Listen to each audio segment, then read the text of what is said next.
So, Tom, what exactly is HIV, and do we know how it started yet?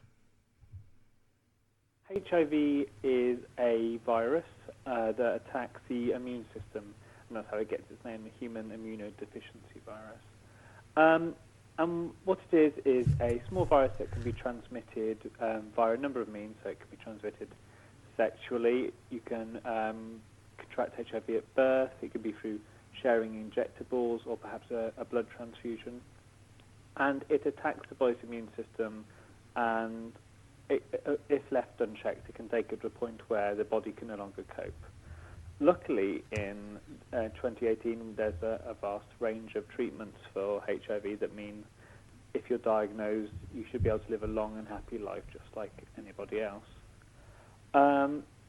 We don't have a definite answer for where HIV came from yet, but we can trace it back as far as the 1950s. Sorry, this is a question the second bit's not one I've ever been asked before. Okay, that's fine, don't worry.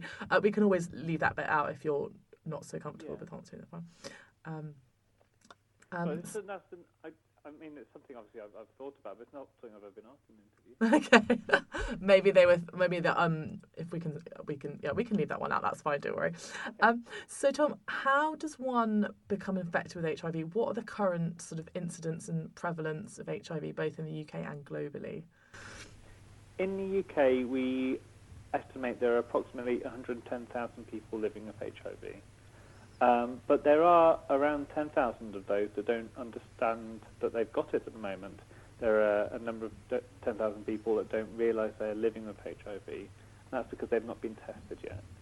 In the UK, it's mostly through unprotected sex.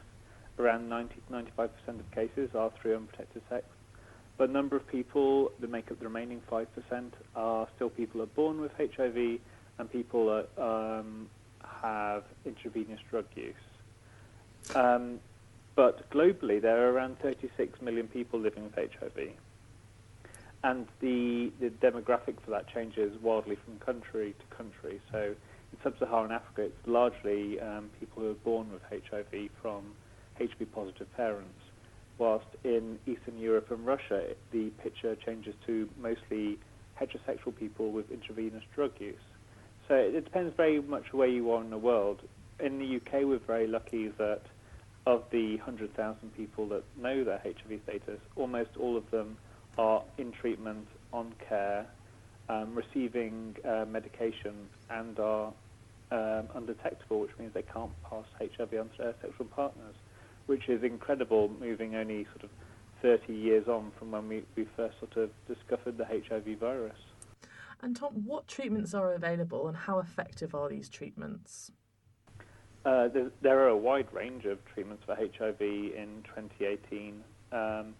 We had our first treatment sort of coming onto the market in 1989, but they were very complicated and quite difficult to take. But in 2018, there are dozens. There are pills that are just as simple as one pill a day to take.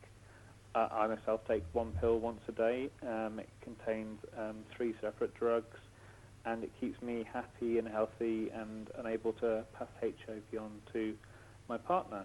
But, you know, not every treatment suits every person. That's why we have many different combinations, and the more new types of treatment we get coming onto the market mean there are more options for everybody, especially those that are newly diagnosed. And why has there been so much discrimination against people with HIV? HIV is so very heavily associated with certain groups of people. Many of the early campaigns designed to protect people from HIV ended up discriminating against people who most affected by HIV. So men who have sex with men, migrants, people who use drugs, haemophiliacs even. So the campaigns highlighted those people, and then by doing that, they associated HIV with those people. So even in the 21st century, we're still, if you say HIV to your average person on the street, they'll associate it with gay men and drug users. And it's a very hard association for us to break, unfortunately. I think TV shows like Emmerdale have done a wonderful job at breaking the stereotype by using characters like Val to highlight that HIV can happen to anyone, regardless of your age, your gender, your sexuality, and where you live in the world. And what does the future of HIV research look like? What is the picture for patients?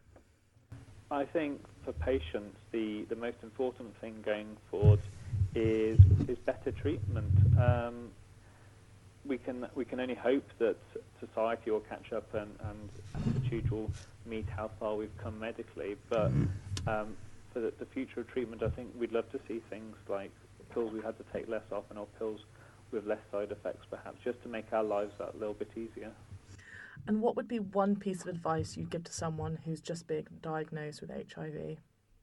My one piece of advice to someone who's just been diagnosed with HIV would be to share your news, even if it's just with one person you trust very deeply, a best friend or a member of your family. I think the most dangerous thing you can do when you're diagnosed is bottle it up and keep it all inside and not have somebody to sound off how you're feeling and what you're going through. Just having a different person's perspective can put a lot of things, it can calm you down, and it did for me when I was diagnosed. Brilliant. That was the final question for Patient Talk. Okay. And so now I've just got 3 short questions for Mail Extra, if that's all right with you. Okay. Perfect. So first of all, Tom, what is it like to live with HIV on a daily basis? Living with HIV on a daily basis is incredibly simple.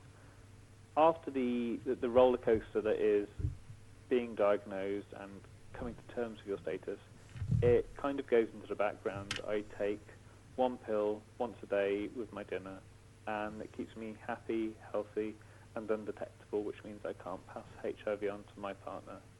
That's it. It's one pill once a day. It's just as simple as any other medical condition. And what are the common misconceptions that surround people living with HIV? I think one of the most common misconceptions about people living with HIV is that they won't live very long. People always ask me, how long have you got left?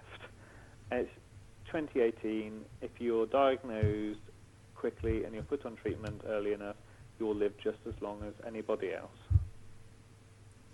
And why are campaigns like this so important, Tom? We've moved so far medically in the last 30 years of HIV, from discovering the virus to early treatments to simple one-a-day treatments to keep you healthy, happy, and undetectable. But unfortunately, society hasn't moved as quickly. It's important that we have campaigns like this to highlight that HIV is still an issue and that it affects everybody equally, and that HIV should be everybody's business, not just a select few of us. Brilliant. That's the last question. Was there anything else that you wanted to add at all? I think the answers were really concise and they were brilliant. They'll make it very easy to transcribe because you were wrapping the question back into the answer, so that was good from that perspective. No, is there anything you wanted me to highlight? No, I think that was really good, actually. I think the only thing was if you wanted to sort of name check the campaign, you could do that. Yeah, what name are you using for the campaign? Hello? Hello, you there? Hello? Hello? Hello? Hello? I can hear you. Can you hear me? Hello? Hello?